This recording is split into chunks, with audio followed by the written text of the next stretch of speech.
أعوذ بالله من الشيطان الرجيم بسم الله الرحمن الرحيم.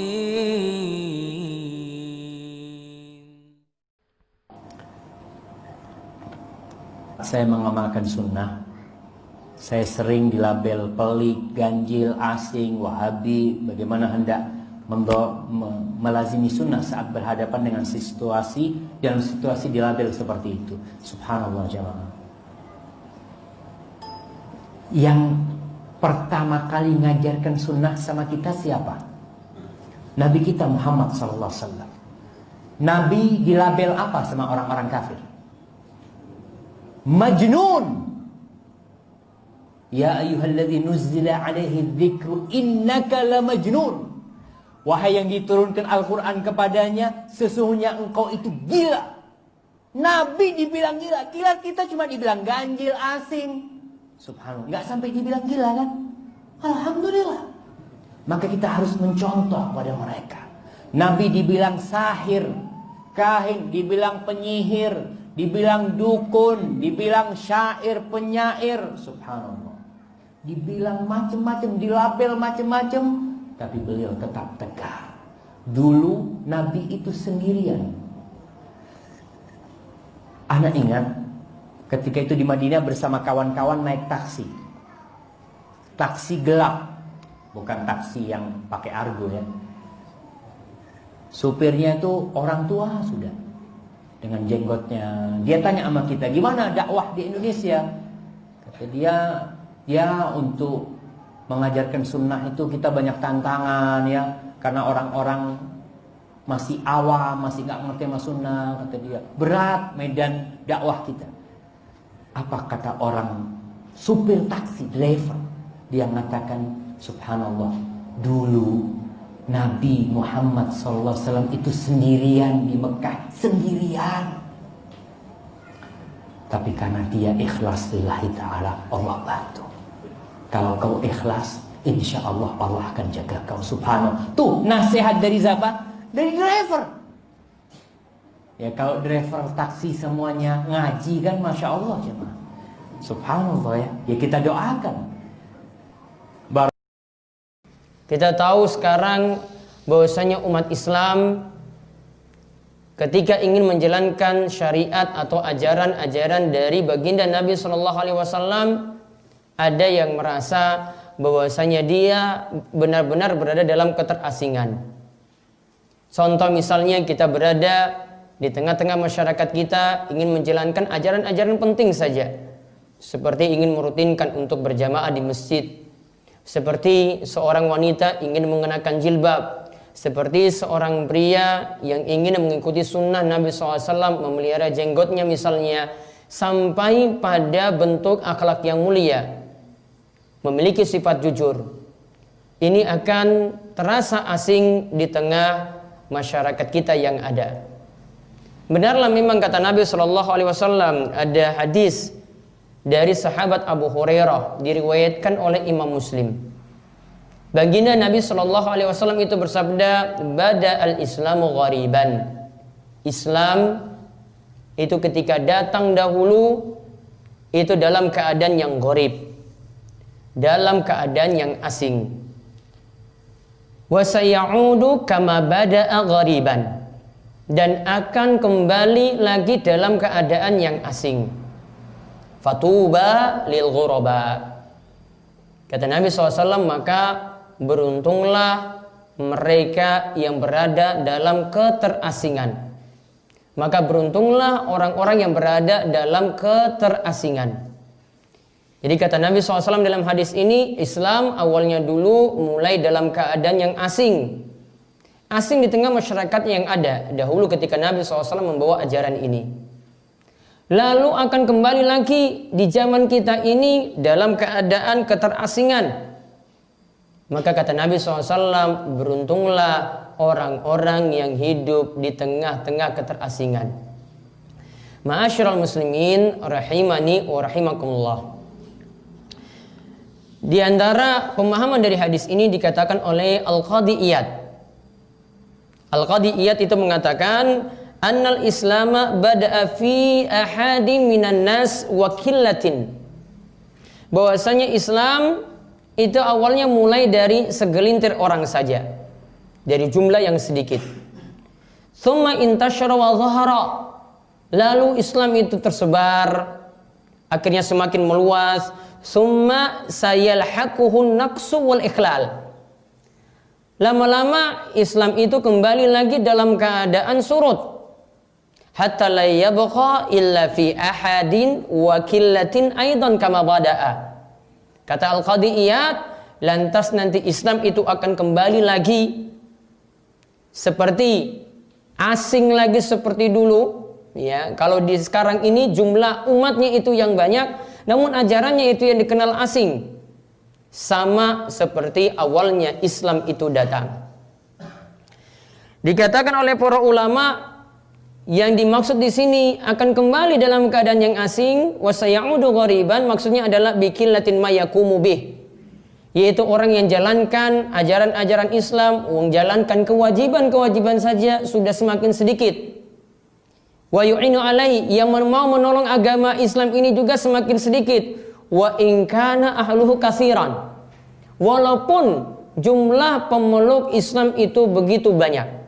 Walaupun jumlah pemeluk Islam itu begitu banyak. Maka kata Nabi SAW tadi, fatuba lil ghuraba, maka beruntunglah bagi orang-orang yang asing. Kata para ulama, yang dimaksudkan di sini ghuraba, di antara maknanya di sini adalah al-qaimina bi amrihi, yaitu mereka yang menjalankan benar-benar ajaran yang ada dalam agama ini. Salat diperhatikan. Begitu pula dengan akhlak-akhlak mulia yang dicontohkan oleh Nabi Shallallahu Alaihi Wasallam, mereka jalankan sebagaimana yang beliau ajarkan kepada kita. Begitu juga dengan ajaran-ajaran yang lainnya. Kemudian di sini juga disebutkan fatuba. Apa makna tuba di sini? Kata para ulama, di antara maknanya adalah tuba di sini tafsirkan bil jannati wa bisyajaratin azimatin fiha. Tuba di sini maksudnya adalah surga. Atau kata para ulama katakan bahwasanya itu adalah pohon besar yang ada di dalam surga. Itu adalah pohon besar yang ada di dalam surga. Maka kalau kita lihat dalam hadis yang lainnya lagi akan dijelaskan tentang orang-orang yang terasing di sini. Disebutkan dalam hadis dari Abdurrahman bin Sannah bahwasanya ia pernah mendengar Nabi sallallahu alaihi wasallam itu bersabda seperti tadi, badal islamu ghariban summa ya'udu ghariban kama bada'a fatuba lil ghuraba. Islam itu awalnya mulai dalam keadaan asing dan akan kembali lagi dalam keadaan asing seperti awalnya dahulu. Maka beruntunglah orang-orang yang asing tersebut. Kemudian para sahabat bertanya pada Rasul sallallahu alaihi wasallam, ya Rasulullah, wa manil ghuraba? Wahai Rasulullah, apa yang dimaksudkan dengan orang-orang yang asing? Wahai Rasulullah, apa yang dimaksudkan dengan orang-orang yang asing? Maka di sini dikatakan oleh Nabi SAW, alladzina yuslihuna idza fasadan nas, yaitu orang yang mereka itu dalam keadaan soleh, dalam keadaan baik di tengah-tengah manusia yang sudah rusak. Jadi begitu banyak manusia yang rusak, mereka cuma sedikit orang saja yang berada dalam keadaan baik. Mereka orang-orang yang soleh yang tinggal di tengah-tengah rusaknya umat saat ini. Mereka itu adalah orang-orang yang baik, orang-orang yang soleh. Yang tadi dikatakan al-qaimina bi amrihi, yang mau menjalankan perintah-perintah Allah di tengah-tengah masyarakat yang dalam keadaan rusak. Juga dikatakan lagi dalam hadis yang lainnya diriwayatkan oleh Imam Ahmad dari Abdullah bin Amr bin Al-As. Dikatakan lagi, siapakah ghuraba tadi? Rasulullah SAW menjawab, unasun salihuna fi unasin su'in katsir ma ya'sihim aksar mimma yuti'uhum. Yaitu kata Nabi SAW, mereka itu adalah orang-orang yang saleh, berada di tengah-tengah orang-orang yang jelek yang jumlahnya itu banyak. Orang yang berbuat maksiat saat itu lebih banyak daripada melihat orang-orang yang mau taat kepada Allah Subhanahu wa taala. Nah, inilah yang dikatakan lagi, hadis ini yang dikatakan lagi, inilah orang-orang yang dianggap asing. Maka kalau kita lihat di zaman kita ini, untuk memperhatikan orang-orang yang ingin jujur, ingin bersih dari korupsi misalnya, ingin menjalankan amanah yang diberikan dengan baik. Maka kita melihat cuma segelintir orang saja yang mau menjalankannya dengan baik. Bahkan kalau ada orang yang super jujur, mungkin dianggap sebagai orang yang aneh saat ini. Begitu juga kalau kita mau melihat pedagang yang jujur di zaman ini, yang dimana Nabi SAW itu katakan bahwasannya dari kejujuran itulah yang nanti membawa berkah. Itu juga kita akan melihat cuma dari segelintir pedagang saja yang mau jujur ketika mereka itu berdagang. Begitu juga kalau kita melihat orang-orang yang ingin menjaga sholat, baik sedang mukim di sini ataupun sedang dalam keadaan safar, melakukan perjalanan jauh, baik ketika sehat maupun dalam keadaan sakit, kita melihat cuma segelintir orang saja yang mau memperhatikan tatkala kumandang azan, panggilan hayya 'alas shalah, hayya 'alal falah, sedikit orang yang mau memperhatikan panggilan yang mulia tersebut.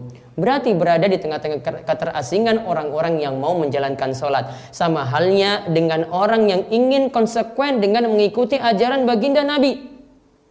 Kian terasing dan dia akan memikul cobaan yang berat karena mendapatkan omongan sana sini. Sebagaimana yang disebutkan dalam hadis diriwayatkan oleh Imam Tirmidzi, hadisnya itu adalah hasan. Anas bin Malik mengatakan Rasulullah sallallahu alaihi wasallam bersabda, "Ya'ti 'alan nasi zamanun." Akan datang nanti suatu zaman. As-sabiru fihim 'ala dinihi, di mana ada orang-orang yang sabar menjalankan agamanya. Dia bersabar untuk mengikuti ajaran Nabi sallallahu alaihi wasallam. Kal qabidi 'alal jamri, yaitu seperti orang yang memegang bara api. Dia ketika ingin menjalankan ajaran agamanya, dia seperti orang yang memegang bara api. Bara api itu panas, dan lama-lama itu akan menjadi panas terus. Namun resikonya dia hidup di zaman seperti ini, dia harus menanggung resiko. Entah itu mendapatkan omongan tetangga, entah itu mendapatkan omongan teman di sampingnya ketika berada di kantor, entah juga bahkan di tengah-tengah keluarganya sendiri. Dia siap untuk bersabar karena mungkin saja disakiti dengan kata-kata ataupun dengan perbuatan-perbuatan. Wallahu a'lam bishawab. Mudah-mudahan kita diberi taufik oleh Allah Subhanahu wa taala untuk mengikuti ajaran Nabi sallallahu alaihi wasallam. Nasihat yang lainnya lagi dari para sahabat, di antara nasihat-nasihat yang berharga adalah kita diperintahkan berpegang dengan ajaran Nabi walau kita cuma seorang diri. Kata Ibnu Mas'ud, "Al-jama'atu ma wafaqal haqqa wa in kunta wahdak." Yang namanya jamaah. Jamaah kalau secara bahasa artinya berkelompok, orang banyak. Namun kalau dikatakan di sini jamaah itu adalah engkau mengikuti kebenaran walaupun engkau itu seorang diri. Karena jamaah yang dimaksud adalah mengikuti kebanyakan orang yang mengikuti kebenaran tersebut, bukan takarannya itu adalah jumlah.